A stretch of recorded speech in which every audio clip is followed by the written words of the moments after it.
Okay, let's jump right into it.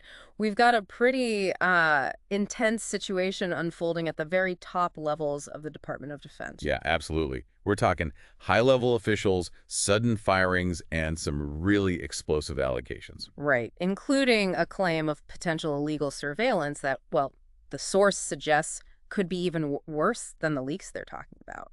It's definitely a complex knot of information. So our goal in this deep dive, using the sources you've pulled together, Guardian reporting, that YouTube video discussion, public Oh, statements, that stuff, yeah. is really to try and untangle what the sources say happened, what are the core events, these conflicting claims, and, why is it making such waves? Exactly. Let's try to piece it together. So this all seems to have really kicked off back in April. Pete Hegseth, who's heading up DOD, Right. he fired 3 senior members of his staff. The material names Dan Caldwell, Darren Selnick, and another senior person. And the key thing here, based on the sources, if they didn't just, go quietly, they pushed back. Publicly.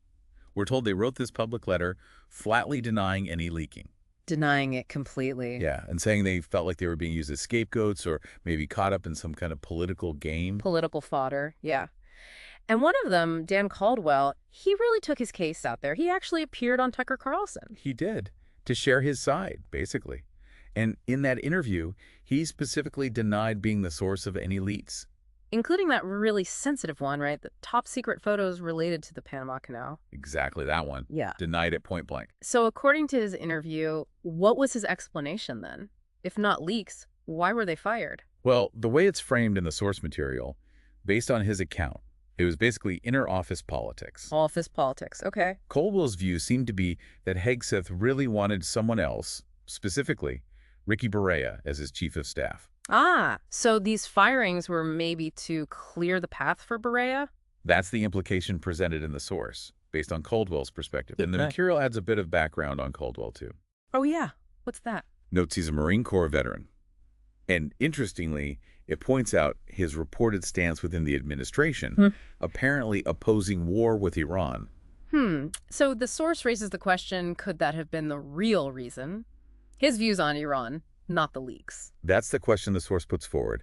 It also adds, significantly, that according to the material, his phone wasn't examined, and he wasn't given a polygraph about these leak allegations. Wow, okay. No phone check, no polygraph. That's interesting detail from the sources. Definitely adds another layer.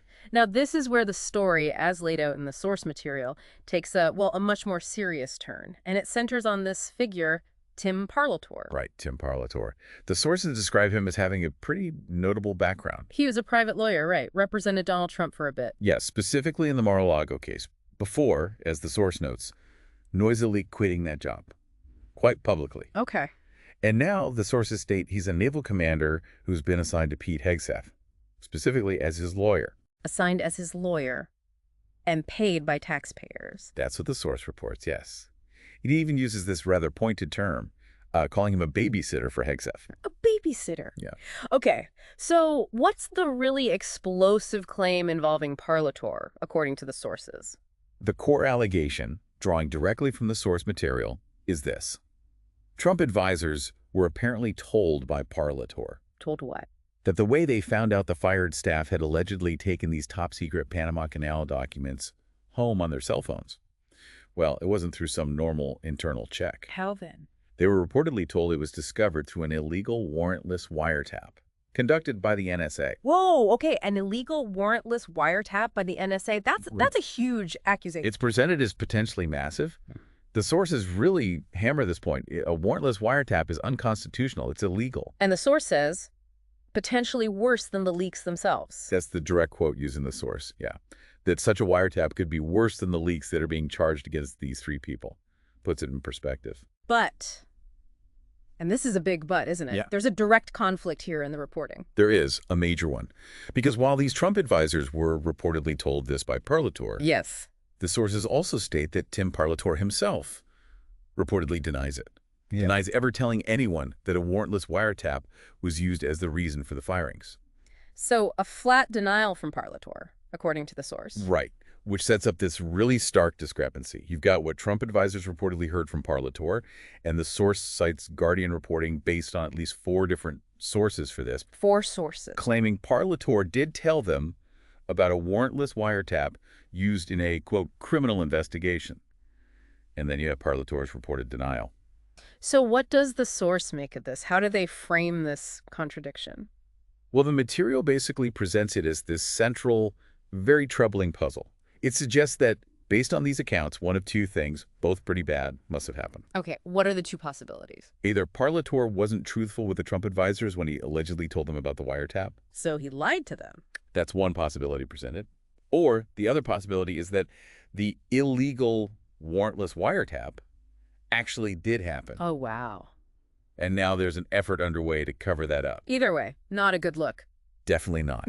And the perspective offered in the source is that this whole situation, whichever version you lean towards, creates significant problems for the Trump administration. And the source mentions this is on top of other issues they claim the administration is dealing with. Yeah, it briefly mentions other claimed scandals, something about crypto, bribery allegations linked to Qatar and Abu Dhabi, just painting a picture of existing turbulence. Got it.